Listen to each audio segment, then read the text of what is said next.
భక్తులారా, ఈరోజు 4/7/2026 ధ్వజస్తంభ ఆరోహణ జరిగింది. మరి ఆ రోజు కొంతమంది రాకపోవడం అయితే మళ్ళీ ఈరోజు 12/7/2026 మరి గ్రామస్తులందరూ కలిసి ఈ దైవ కార్యక్రమంలో పాల్గొనడం చాలా శుభపరిణామం. ఇది 11వ శతాబ్దంలో పల్నాటి నాయకురాలు నాగమ్మ నిర్మించిన శైవక్షేత్రం. ఈ శైవక్షేత్రం శిథిలావస్థ చేస్తే అప్పట్లో పల్నాటి నాయకురాలు నాగమ్మ చరిత్ర పరిరక్షణ కమిటీ పేరున వాటి రిజిస్ట్రేషన్ చేసుకొని దాని అధ్యక్షుడిగా నేనండి, తర్వాత స్వర్గీయ జానయ్య దానికి సెక్రటరీగా ఉండి దీనికోసం అభివృద్ధి చేశాం. మరి టీజీవి కృష్ణారెడ్డి గారు 25 లక్షల రూపాయలు దీనికి శాంక్షన్ చేసి పురావస్తు శాఖ నుంచి ఈ దేవాలయాన్ని పునర్నిర్మాణం చేశారు. తర్వాత మేము 2016లో మన మిత్రులు మరి శంకర కృష్ణమూర్తి గారు వీళ్ళ ఆధ్వర్యంలో చేద్దామని ఉద్దేశం చొప్పున మరి ఆ రోజు శివస్వామి 2016 నుండి మేము తీసుకురావడం జరిగింది. అయితే కొన్ని అనివార్య కారణాల వల్ల కాలేదు.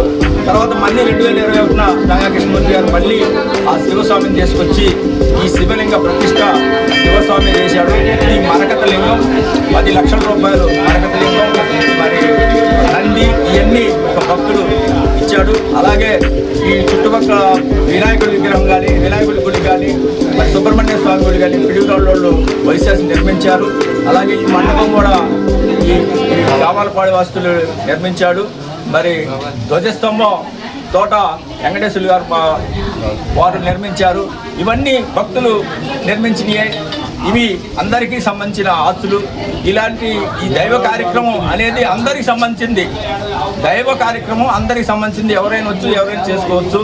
ఇక కృష్ణమూర్తి గారు మిగతా అభివృద్ధి చేసిన దానికి ఎవరు ఆటంకం కాదు. దానికి కూడా చాలామంది తోడ్పాటు ఇస్తారు.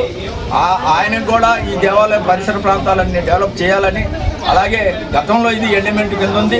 మరి ఎమ్మెల్యే గారికి చెప్పి మరి సుఖద శ్రీను వీళ్ళందరూ మళ్ళీ దీనిలో ఎండోమెంట్లో చేరిస్తే ఈ దేవాలయాన్ని పూజారికి ఇబ్బంది లేకుండా ఉంటుంది, 10,000 జీతం వస్తుంది.